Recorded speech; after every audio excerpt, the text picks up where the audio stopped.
Hello students, I am Jitendra Aire, working as an assistant teacher, Mahatma Gandhi Vidya Mandir, Samaj Shri Prashant Dada Hire, Junior College, Nampur. Students, today we are going to learn a fifth poem in English textbook in second section, that is poem Nose versus Eyes. Students, firstly, we have look on information about poet William Cowper.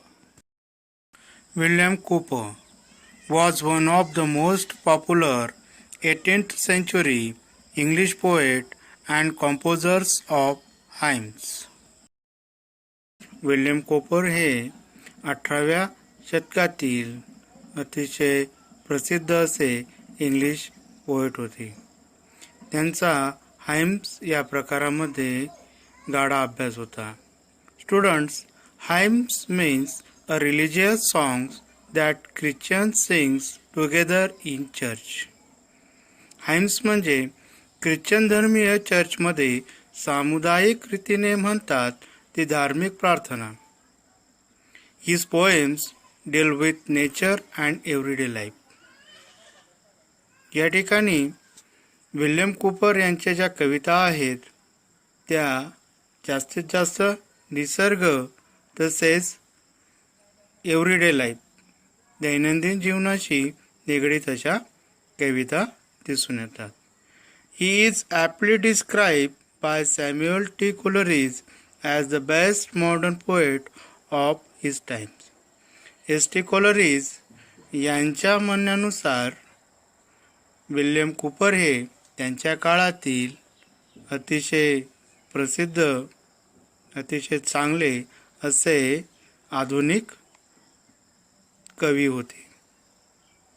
Though he studied jurisprudence, he later admitted that he was not much inclined to the legal profession. William Cooper यांनी न्यायशास्त्रामध्ये पदवी प्रदान केलेली होती. ज्युरिस्प्रुडन्स म्हणजे न्यायशास्त्र. William Cooper यांनी न्यायशास्त्रामध्ये जरी पदवी प्रदान केलेली असली तरी त्यांनी नंतर मान्य केले की ते कायदेशीर या व्यवसायात फारसे इंटरेस्टेड नाही आहेत असं. He wrote happy is the one who no just as much of the law to make himself as a little Mary now and then with the solemnity of juridical proceeding. ते लिहितात की आनंदी तो असतो त्याला कायद्याविषयी ज्ञान असते व थोड्याफार प्रमाणात त्यांना आनंदी बनवू शकतो, तसेच त्यांना जी न्यायालयीन प्रक्रिया असते त्याबद्दलची गंभीरता माहीत असते. Nose versus eyes is satire on the judiciary system. William Cowper यांची नोज वर्सेस आईज ही पोएम जी आहे ती न्यायशास्त्रावरती सटायर म्हणजे उपहासात्मक काव्य आहे. Student, satire means the use of humour, irony, exaggeration or ridicule to expose and criticize people's stupidity or vices, particularly in the context of contemporary politics and other topical issues. Satire म्हणजे तुम्हाला वाईट किंवा मूर्खपणाची वाटते अशा कल्पनेवर, वागणुकीवर किंवा व्यक्तीवर हल्ला करण्यासाठी वापरलेला विनोद, खिल्ली, टिंगलटवाळी यामार्फत केलेलं लिखाण होय. It also mocks at the stone blind justice in a humorous manner, emphasising upon the lack of empathy or common sense. या ठिकाणी आपण म्हणू शकतो की त्यांनी जी न्याय प्रक्रिया आहे त्यावर विनोदाच्या माध्यमातून टीका करण्याचा प्रयत्न केलेला आहे.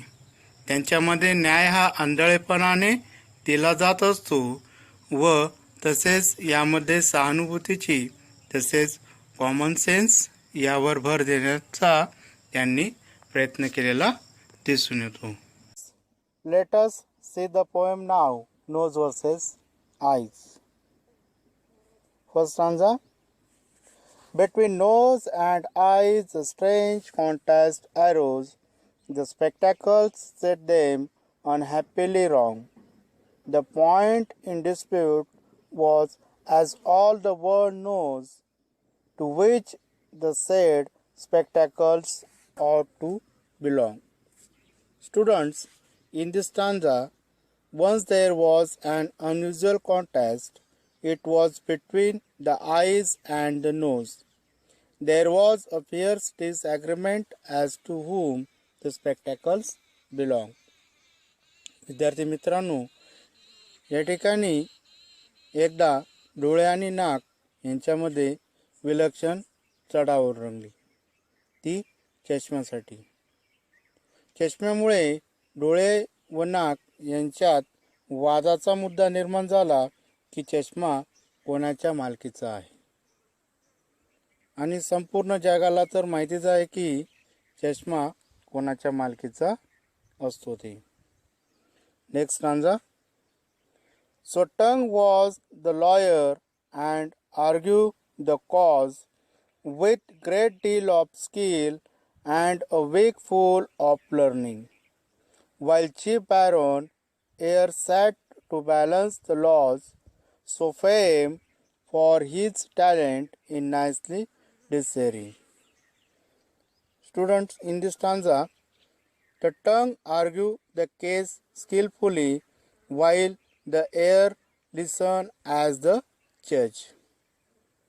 विद्यार्थी मित्रांनो, या ठिकाणी हा जो वाद निर्माण झाला होता डोळे आणि नाकामध्ये की चष्मा कोणाच्या मालकीचा आहे, तो वाद मिटवण्यासाठी जीभ ही लॉयर वकील म्हणून पुढे आली आणि तिने अतिशय अभ्यासपूर्वक या खटल्याचे विवेचन केले.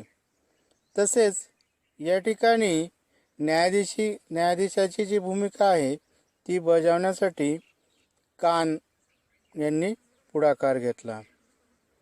न्याय आणि कायदा यांच्यात अतिशय कुशलतेने समतोल राखण्याचा प्रयत्न तसेच विवेकपूर्ण निर्णय क्षमतेचे दर्शन घडवण्याचा प्रयत्न या ठिकाणी कानांनी केलेला आहे. Next stanza. In behalf of the nose it will quickly appear, and your lordship, he said, will undoubtedly find that the nose has had spectacles always in wear, which amounts to possession time out of mind. In this stanza, the argument was that from time immemorial that nose have always worn the spectacles.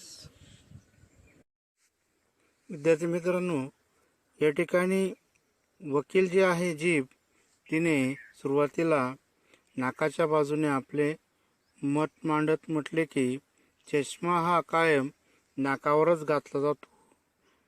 त्यामुळे हा जो पुरावा आहे यावरून चष्मा हा नाकाचाच आहे किंवा नाकाचाच चष्म्यावर अधिकार आहे असं त्यांनी म्हटलं आहे.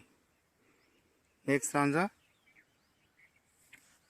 Then holding the spectacles up to the court, your lordship, observe they are made with a straddle, as wide as the reach of the nose is, in short, designed to sit close to it, just like a saddle. Students, in this stanza, displaying the spectacles to the court, the lawyer claimed that it has to bridge between the two lenses to sit on the nose. The size was exactly of the nose.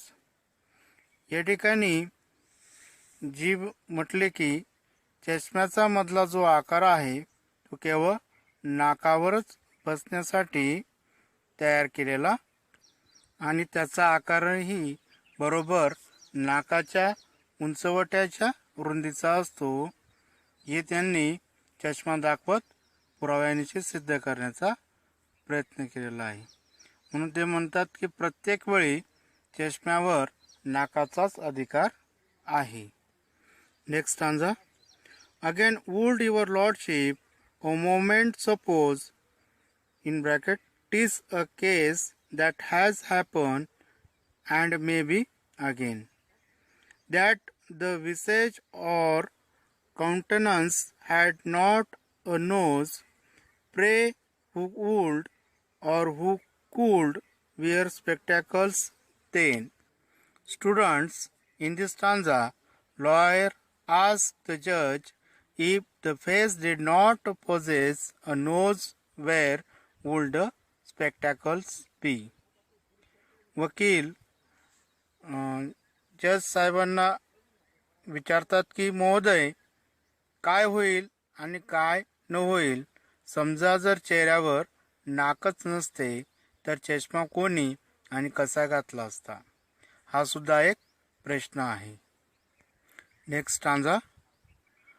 On the whole, it appears, and my argument shows, with a reasoning the court will never condemn, that the spectacles plainly were made for the nose, and the nose was as plainly intended for them. In this stanza, he concluded his arguments by saying that the court could not challenge that nose was made for the spectacles as the spectacles were made for the nose. या ठिकाणी जी म्हटली की सर्व काही सारासार विचार करता तसेच मी मांडलेली बाजू तसेच माझ्या ज्या तर्कशक्ती आहेत यावरून कोर्टाचे न्यायाधीश माझी बाजू नाकारू शकत नाही. ती म्हणाली की माझी बाजू म्हणजे चष्मा हा नाकाकरता आणि नाक हे चष्माकरताच बनलेले आहे. Next stanza. Then shifting his side as a lawyer knows how, he pleaded again in बिहाल्फ of the eyes, but what were his argument few people know, for the court did not think they were equally wise. In this stanza, tongue, just like a smart lawyer, would be changed to arguing for the eyes. But no one knew exactly what he did say. The argument did not seem adequate. विद्यार्थी मित्रांनो, या स्टांजामध्ये एखाद्या हुशार आणि चतुर वकिलाप्रमाणे जिभेने आपली बाजू बदलत डोळ्यांच्या बाजूने आपला युक्तिवाद मांडायला सुरुवात केली. ज्यावेळेस ते डोळ्याच्या बाजूने युक्तिवाद मांडत होते त्यावेळेस ते काही लोकांनाच समजत होते आणि काहींना कळत नव्हते.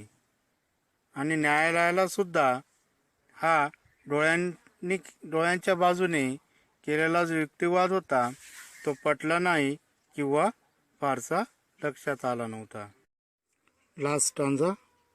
So his lordship decreed with a grave solemn tone, decisive and clear, without one if or but, that whenever the nose put his spectacles on, by daylight or candlelight, eyes should be shut.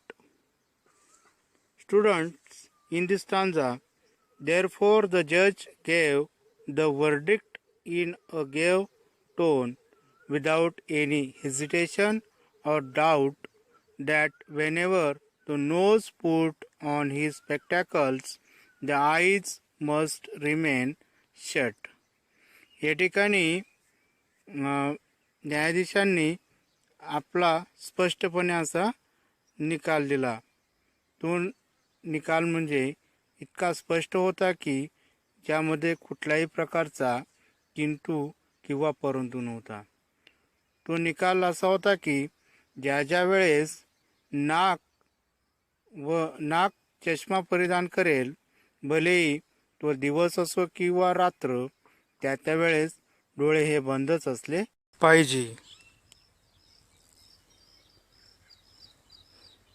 अशा प्रकारे judicial सिस्टीममध्ये वादप्रतिवाद यांचे जे निर्णय आहेत ते कशा पद्धतीने मांडले जातात आणि त्याला कशा पद्धतीने वळण प्राप्त होते व चुकीचे निर्णय दिले जातात, हे या उपहासात्मक कवितेतून विल्यम कूपर यांना सांगायचे आहेत. थँक्यू.